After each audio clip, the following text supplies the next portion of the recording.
Hola amigos, bienvenidos a su programa de Reavivados por su Palabra.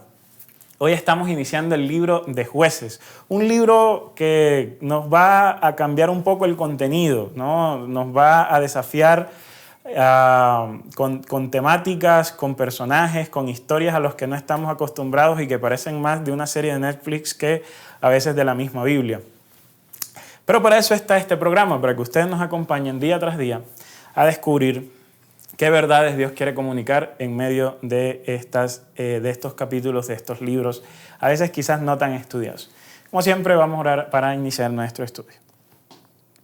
Señor, que al estudiar el libro de Jueces, en el capítulo 1, podamos extraer lecciones útiles para nuestra vida y que podamos aprender a ver este libro de una forma diferente, que podamos aprender a quererlo, a amarlo y a descubrir en él verdades que nos acerquen a ti. En Jesús, amén. El libro de Jueces nos va a narrar la historia en el primer capítulo, quizás lo primero que hace es llenar unos vacíos que pudiesen estar presentes en el libro de Josué, ¿sí? Hablo de que estos vacíos no necesariamente son fallas, simplemente que pudieron haber sido temas que no se desarrollaron de una forma explícita en Josué y que entonces ahora el libro de Jueces dice, mira, antes de iniciar, antes de avanzar, vamos a dejar en claro unas cuantas cosas. El libro de Jueces va a estar caracterizado en su tenor general por estar situado temporalmente después de la historia del libro de Josué.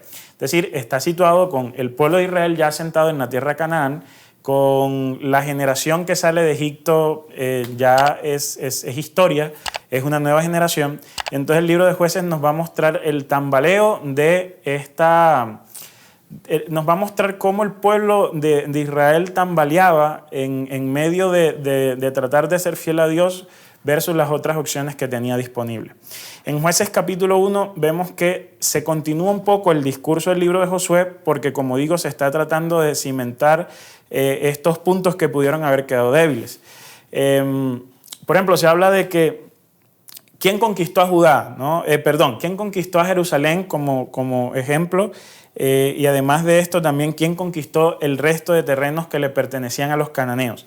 Entonces Judá, en el versículo 2 dice el texto, y en el versículo 3 con Simeón, pelean contra los cananeos que habían quedado del tiempo de Josué. El texto básicamente dice que Judá y Simeón fueron victoriosos y se menciona la figura de Adoní-Besec, que sencillamente era un representante, ¿no?, de los cananeos y que se le cortan los pulgares y que de esta forma se muestra que Judá y Simeón habían conquistado aún más territorio que le pertenecía en ese momento a los cananeos, ¿no? Luego se habla de la conquista de Kiriat Sefer, ¿sí? Y se repite la historia de cómo Caleb ofrece a su hija en casamiento, aquel que conquistara determinada región, de cómo su hija terminó obteniendo manantiales y demás. Luego se habla de cómo Judá toma posesión de las zonas montañosas y demás. Luego de cómo la tribu de José conquista Betel. O sea, el capítulo 1 de Jueces, en cierta forma, es, vamos a hacer un recorderis de dónde habíamos quedado en el libro de Josué. Y entonces aquí vuelve y menciona que las tribus de Israel tuvieron unas batallas con algunos de los pueblos circundantes que habían quedado.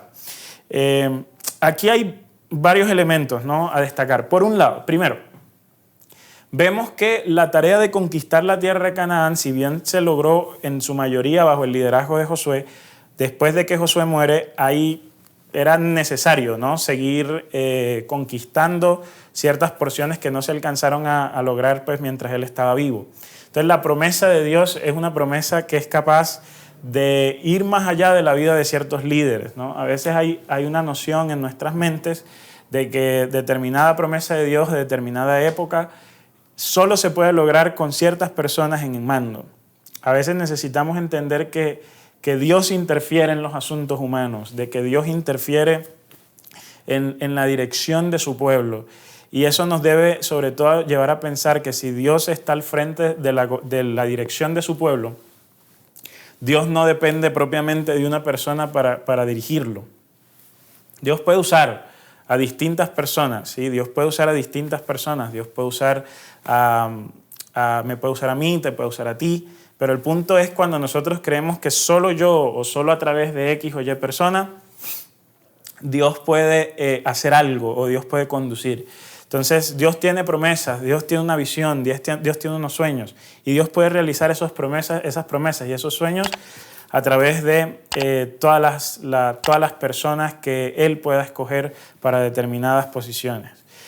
Por otro lado, el capítulo nos da una información que quizás no es de tanto impacto espiritual para nosotros hoy, pero va a ser de fundamental importancia para la narrativa de Jueces. 2 datos da en particular. Uno, nos dice que podríamos llegar a tener la impresión de que con la conquista del pueblo de Israel de la tierra de Canaán, todas las otras tribus o todos los otros pueblos más bien habían sido eliminados. Entonces el libro de Jueces nos dice, no todas las otras naciones fueron eliminadas.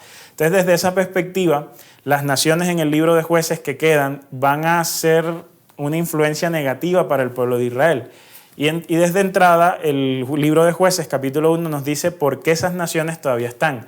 Y es porque las tribus de Israel no todas pudieron conquistarlas. El segundo elemento muy importante para la narrativa del libro de Jueces es, además de que estas naciones quedaron, era también poder explicar la presencia del pueblo de Israel en ciertos lugares, ¿no? En lugares como Betel o Jerusalén, que van a ser sitios claves con el desarrollo de la historia israelita, pero que era necesario explicar cómo los israelitas habían llegado allí primero. Entonces, en el libro de Jueces, capítulo 1, que en cierta forma es ese recordatorio del libro de Josué, el libro de Jueces, aunque va a tratar de muchas historias negativas, desde el principio nos da un asunto positivo. O sea, el marco narrativo del libro de Jueces es Dios continúa cumpliendo su promesa. Dios cumple su promesa de entregarle la tierra de Canaán al pueblo de Israel, lo seguirá haciendo en el libro de Jueces, aún si el pueblo de Israel toma decisiones que entorpecen el cumplimiento de dicha promesa.